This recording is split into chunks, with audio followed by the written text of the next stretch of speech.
People laughed when they saw him picking through garbage bins in the alley behind 14th and Monroe, his clothes tattered, shoes mismatched, a faded green beanie pulled low over his forehead, and gloves with holes in the fingers. But what they didn't know, what no one bothered to ask, is that the man they mocked was already a millionaire, and his name was Raymond Ortiz. And he didn't care about appearances because while everyone else was busy scrolling on their phones, judging others, or chasing jobs they hated, he was building a silent empire out of trash. Literally trash. The kind most people ignore, discard, throw out without a second thought. And his story didn't begin in an office or a college classroom. It began in the back of a truck in South Central LA, when he was just 17, broke, angry, and desperate after his mom passed away from cancer and his dad left a pile of debt and vanished, leaving Raymond with nothing but eviction notices, a younger sister to care for, and a feeling that no one was coming to help them, that if they wanted to eat, if they wanted a shot at life, they'd have to claw their way up from the bottom with bare hands and no favors.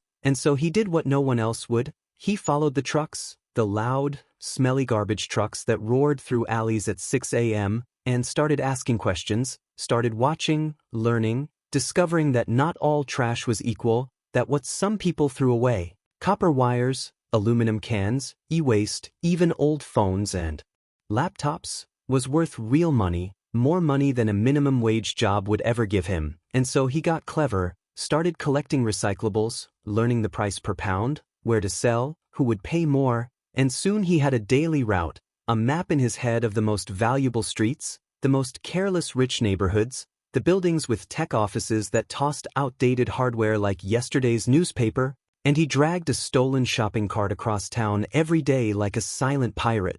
hunting treasure not in gold coins but in circuit boards, soda cans, and scrap metal. And by the time he turned 19, he had saved $7,400, all from trash, and he used that money to buy his first beat-up Ford van, spray-painted the words, Ray's Recycling on the side, and upgraded from shopping cart to mobile unit, now collecting faster, storing more. Partnering with construction sites to haul away debris and leftover materials which he sorted by hand in a warehouse he rented with cash under the table, and that warehouse became his first headquarters, filled with piles of metal, bins of wire, towers of discarded electronics waiting to be dismantled, sold by the gram, the pound, the ton, and as years went by, Raymond didn't stop. He hired his first helper, a guy named Darnell from the neighborhood who'd just gotten out of prison and needed a second chance, and then 2 more, and by the time he was 25, he had 12 employees, 3 vans, 2 warehouses, and a monthly revenue of $80,000 just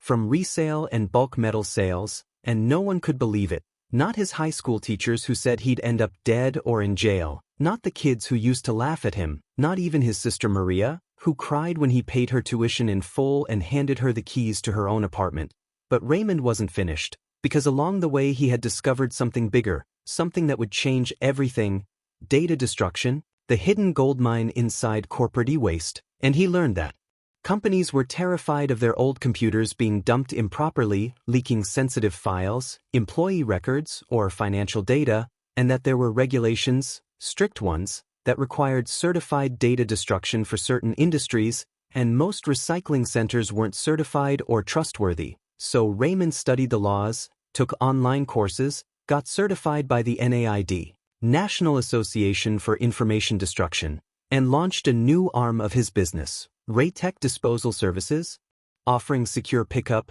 data erasure, and certified destruction for law firms, hospitals, tech companies, and city departments. And suddenly he wasn't just the trash guy anymore. He was a compliance solution, a professional, a trusted contractor, and clients began calling him, not the other way around, and within 2 years, his contracts brought in over $1.2 million annually, and he reinvested every penny, built a fleet of trucks with GPS and cameras, opened a new 20,000 square foot processing center, hired technicians, got ISO certified, and partnered with resale vendors who bought refurbished parts from him to sell in Africa, India, and Latin America. And it was around then that the press started to notice. The LA Times did a feature on the Trash King of LA, and CNBC interviewed him for a segment called The Millionaires of Waste. And suddenly everyone wanted to know how a high school dropout in dirty gloves had built an empire out of what the world threw away, and Raymond just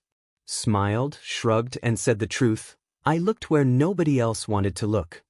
And he kept growing. He bought a sorting robot from Sweden, invested in AI scanners that could separate lithium batteries from plastics, hired data analysts to track waste patterns by zip code and optimize routes, even started a YouTube channel teaching others how to start micro-recycling businesses in their towns, and that channel exploded, 800,000 subscribers, ad revenue, sponsorships, affiliate sales, online courses, merch, trash pays, printed in bold on black hoodies, and while people still whispered when they saw him near dumpsters, still gave him strange looks when he walked into boardrooms in his scuffed boots and tattoos, they didn't know he now owned 4 buildings, 3 in LA, 1 in Arizona, that he was investing in clean energy startups, mentoring kids from foster care programs, that he had built a scholarship fund in his mother's name, and every time someone asked him what his secret was, how he made millions from garbage, he told them, again and again, the simplest truth. Trash isn't trash until you ignore it. Everything has value. You just have to look.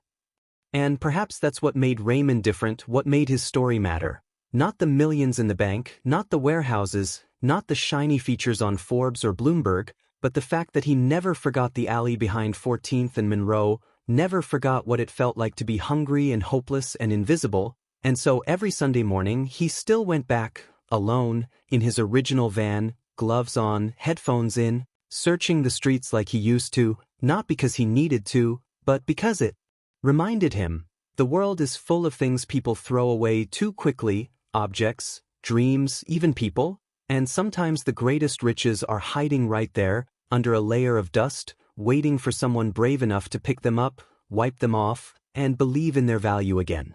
But of course, the story didn't end there, because success brings eyes, and eyes bring envy, and not everyone was happy watching a former garbage picker dominate an industry that most billionaires had overlooked. There were older companies, massive waste management giants with political influence and lobbying arms, who started noticing their city contracts being underbid by a guy with tattoos and a hustler's grin. And suddenly Raymond found himself fighting wars he never expected, regulatory inspections out of nowhere, surprise zoning changes, pressure from corrupt officials asking for bribes just to keep his licenses active, and even lawsuits accusing him of improper storage, environmental violations, despite the fact that his facilities were cleaner than most hospitals. And it was during this time that Raymond learned a hard truth about success. Making money from trash was easy, but keeping your seat at the table when you weren't born into the room was war. And so he adapted, evolved again, hired lawyers, PR firms, auditors,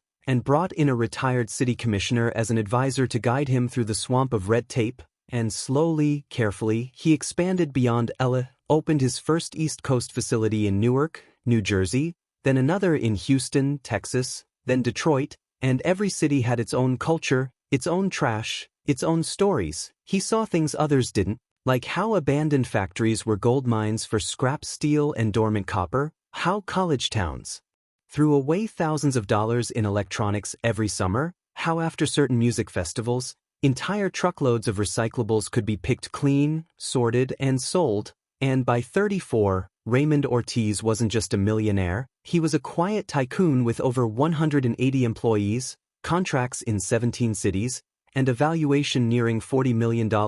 all built without a single investor, without an MBA, without tech hype or venture capital, just trash and hustle and clarity of purpose. And yet, through it all he remained oddly humble, never moved out of his modest house in Baldwin Hills, still drove his van some days, still walked through his warehouses shaking hands with workers, giving bonuses in envelopes, sometimes fixing the compactors himself when they jammed, and maybe that's why they stayed loyal, why turnover at his company was practically non-existent, why the same men and women who started with him a decade ago now ran departments, trained newcomers, spoke at schools wearing trash pays jackets with pride. And if you asked any of them what made Raymond different, they'd all say the same thing. He never forgot where he came from.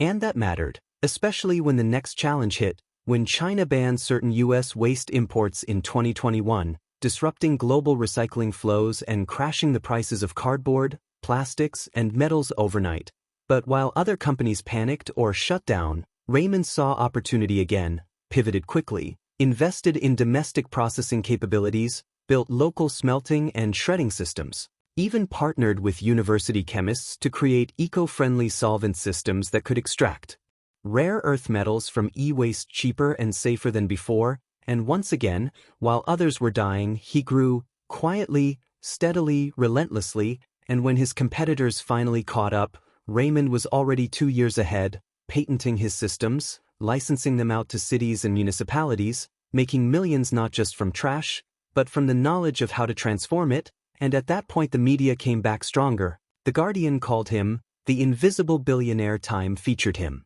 in their Green 100, and even Elon Musk tweeted once, half joking, "This guy turns trash into Teslas," and Raymond just laughed, because he didn't care about headlines, he cared about legacy, and that's when he started the Ortiz Foundation, dedicating 10% of annual profits to fund youth programs in low-income neighborhoods, teaching financial literacy, entrepreneurship, sustainability, and even offering microloans to kids with side hustles. Kids like he used to be, who nobody believed in, just needed one person to say, "I see you," and that's how the myth of Raymond Ortiz grew, not just as a businessman but as a symbol, a quiet legend, the guy who proved that wealth could come from places no one respected, that success didn't require a suit, just strategy and sweat and audacity. And the irony is that even now, with over $60 million in net worth, Raymond still takes Sunday walks through the alleys of a not for profit, not for nostalgia, but to remind himself of something that the world keeps forgetting, that everything, even broken things, discarded things, forgotten people, has value. And as he once told a crowd of students during a surprise lecture in Watts, "You don't need $1 million to start, you need to stop believing you're worth nothing. The world already throws too many people away. Don't let them throw you too." And the room was silent, and you could feel it, the shift, the power, the truth of what he said, not just about trash, but about people, about how entire lives are wasted because no one ever teaches us to look closer, dig deeper, believe harder, and that's what Raymond Ortiz did, not just with garbage, but with life. He looked closer, he picked through the mess, and he found gold.